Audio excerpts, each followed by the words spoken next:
একটা ফুটবল ম্যাচের টিকিট $2 লাখ, বাংলা টাকায় প্রায় 2,20,00,000। শুধু একটা ম্যাচ দেখার বিশ্বকাপ হয়েছিল উরুগুয়েতে। 13টা দেশ অংশ নিয়েছিল, কোনো বাছাই পর্ব ছিল না। যে খেলতে চাইলো খেললো। ইউরোপ থেকে মাত্র 4টা দল আসতে পেরেছিল, কারণ আটলান্টিক পার হতে 3 সপ্তাহ লাগতো জাহাজে। এবং অনেকে আচ্ছা, 28 কোটি টাকা কি কি পাওয়া যেতে পারে একবার বলেন তো আমাকে। ঢাকার গুলশানে, বনানী কিংবা বাড়িধারার মতো এলাকায় 2-3টা ফ্ল্যাট কিংবা 1930 সাল, উরুগুয়ে। কোনো স্পন্সর নেই, কোনো হোস্ট ফি নেই, কোনো $1 বিলিয়ন চুক্তি নেই, শুধু একটা বল, একটা মাঠ আর ফুটবল। এখন 2026, ফিফার আয় $10 বিলিয়ন, একটা ফাইনাল ম্যাচের টিকিট $2 কোটি। কাতার বিশ্বকাপে খরচ হয়েছে $220 বিলিয়ন। প্রশ্ন একটাই, এই বিশ্বকাপ কি এখনো ফুটবলের জন্য, নাকি এটা এখন পৃথিবীর সবচেয়ে বড় বিজনেস? ফুটবল শুরু হয়েছিল গরিবের খেলা হিসেবে। ইংল্যান্ডের শ্রমিক শ্রেণীর ছেলেরা, যাদের কাছে ক্রিকেটের সাদা পোশাক কেনার সামর্থ্য ছিল না, তারা রাস্তায় বল লাথি দিয়ে এই খেলা তৈরি করেছিল। কোনো নিয়ম ছিল না, কোনো টিকিট ছিল না, শুধু ছিল একটা জিনিস, যে কেউ খেলতে পারবে। 1904 সালে প্রতিষ্ঠিত হয় ফিফা। লক্ষ্য ছিল একটাই, সারা পৃথিবীতে ফুটবলকে ছড়িয়ে দেওয়া। প্রথম কয়েক দশক সত্যিই ভালো ছিল। বিশ্বকাপ হতো, দেশে দেশে ফুটবল ছড়াতো, সাধারণ মানুষ মাঠে গিয়ে খেলা দেখত।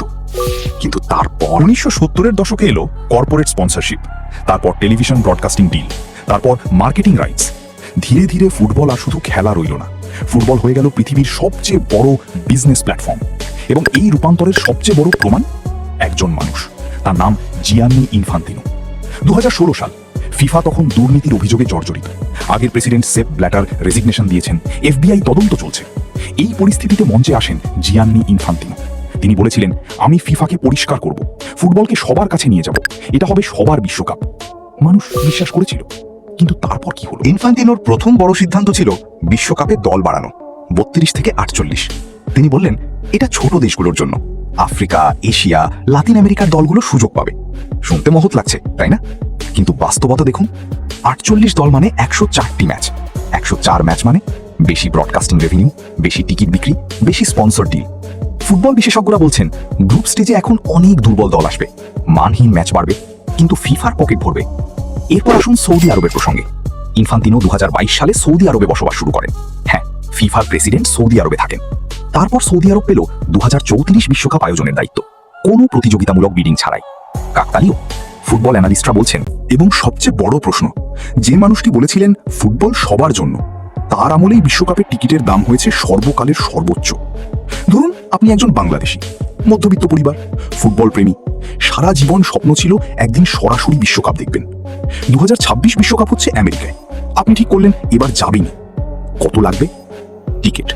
একটা গ্রুপ স্টেজ ম্যাচে সস্তা টিকিট $150, সেমিফাইনাল $500 থেকে $1000, ফাইনাল $15,000 থেকে $25,000।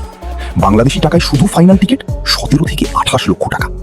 ফ্লাইট ঢাকা থেকে নিউ ইয়র্ক বা লস অ্যাঞ্জেলেস, রিটার্ন টিকিট বিশ্বকাপ সিজনে কমপক্ষে 1.5 থেকে 2 লক্ষ টাকা। হোটেল, বিশ্বকাপের সময় হোটেলের দাম 3 থেকে 5 গুণ বাড়ে, প্রতি রাত মিনিমাম 200 থেকে 300। বাংলাদেশের একজন মধ্যবিত্ত মানুষের বার্ষিক আয় কত? গড়ে 2 থেকে 3 লক্ষ টাকা। মানে বিশ্বকাপ দেখতে যেতে হলে তাকে কমপক্ষে 2 থেকে 3 বছরের পুরো বেতন জমাতে হবে, শুধু একটা ম্যাচের জন্য। ফিফা বলে, উই আর 26, আমরা সবাই এক। কিন্তু যখন টিকিটের দাম একজন বাংলাদেশি 3 বছরের বেতন, তখন সেই আমরাতে কি বাংলাদেশ আছে, আফ্রিকা আছে, দক্ষিণ এশিয়া আছে, নাকি সেই আমরা শুধু তাদের যাদের ব্যাংক অ্যাকাউন্টে লক্ষ লক্ষ ডলার আছে? এবং এই টিকিটের পেছনে যে বিশাল ব্যবসার জাল, সেটা বুঝতে হলে আমাদের যেতে হবে আরেকটু গভীরে। মাঠের ভেতরে যে যুদ্ধ হয় সেটা 90 মিনিটের, কিন্তু মাঠের বাইরে যে যুদ্ধ হয় সেটা চলে বছরের পর বছর।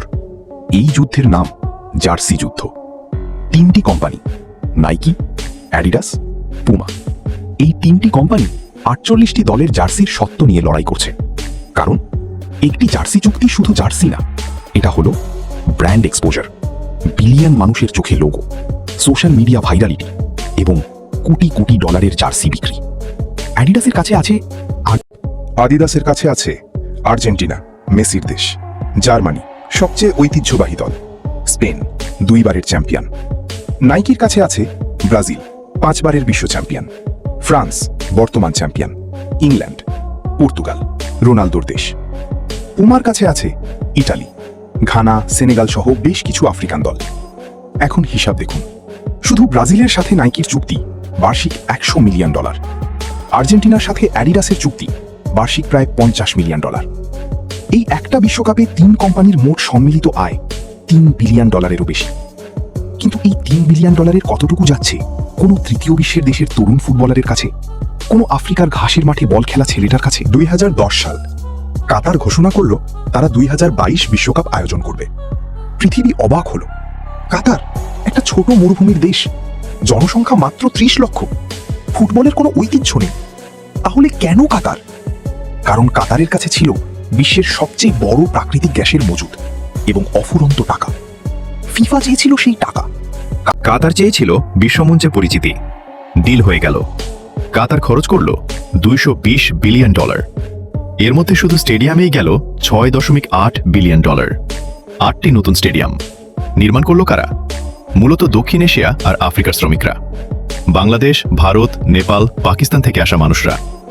আন্তর্জাতিক মিডিয়ার রিপোর্ট অনুযায়ী এই নির্মাণ কাজে মারা গেছেন 1000-এরও বেশি শ্রমিক।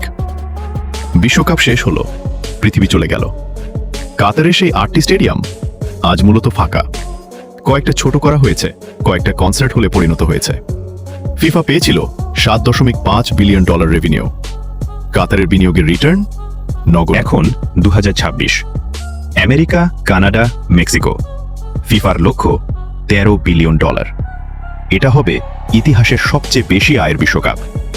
কিন্তু এই 13 বিলিয়নের কতটুকু যাবে তৃতীয় বিশ্বের ফুটবলে, আফ্রিকার তরুণ প্রতিভাদের কাছে, এশিয়ার ফুটবল উন্নয়নে?